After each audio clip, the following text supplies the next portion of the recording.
Quebra-cabeça do sucesso. Oferecimento. A CISC, parceira do empresário, amiga do consumidor. BNI, a maior rede de networking em negócios do mundo. Seja membro. Imobiliária Cardinale, a maior e mais completa imobiliária do interior paulista. Grupo Engefort. Engefort 8000. Alarme sem fio. Proteção sem falhas. Jabu. Elétrica, hidráulica e iluminação. Lojas em São Carlos, Araraquara e Bauru. Latina. Orgulho em ser brasileira. Mais de 30 anos de mercado. Seu momento. Nosso Eletro. E Elden. Gestão de marketing e vendas. 15 anos acelerando o crescimento de empresas.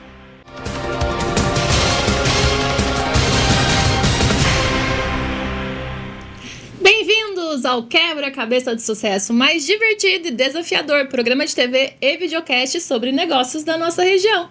Eu sou a Alessandra Paulilli e vou conduzir aqui um bate-papo leve e divertido para que você monte o seu quebra-cabeça de sucesso. E o tema do episódio de hoje: da semente à xícara, a jornada de um produtor de café. Você sabia que o Brasil é o maior produtor de café do mundo, responsável por 1/3 da produção global? E o Brasil não se destaca apenas por ser o líder em exportação de café. É também o segundo mercado consumidor de café do mundo. O setor gera bilhões de dólares em receita cambial e tem projeções otimistas para os próximos anos. Desafios? Vários, entre eles a logística e as oscilações do mercado internacional. Mas antes de falar sobre o café e quem é meu convidado de hoje, eu vou trazer aqui dicas dos nossos patrocinadores, que são empresas de muito sucesso. Todo negócio precisa de parceiros que caminhem juntos, que entendam os seus desafios e ajudem a transformar as suas metas em conquistas.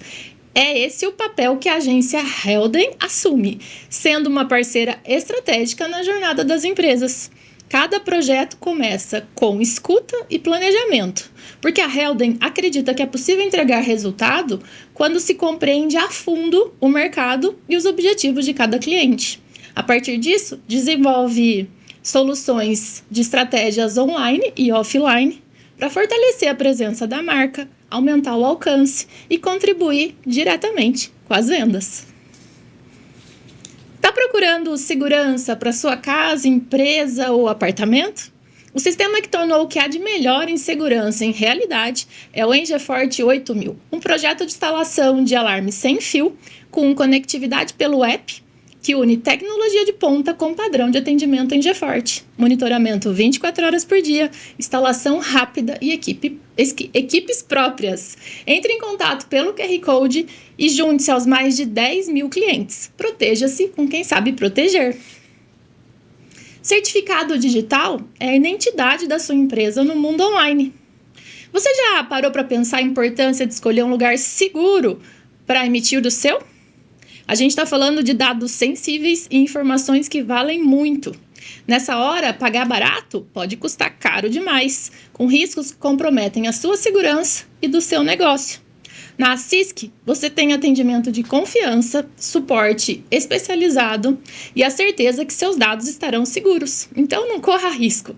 Entre em contato pelo QR Code e faça seu certificado digital na CISC. E chegou o momento, então, de eu apresentar o meu convidado de hoje. Ele é nascido em São Paulo, casado com a Thalita e pai do Lucas e do Pietro.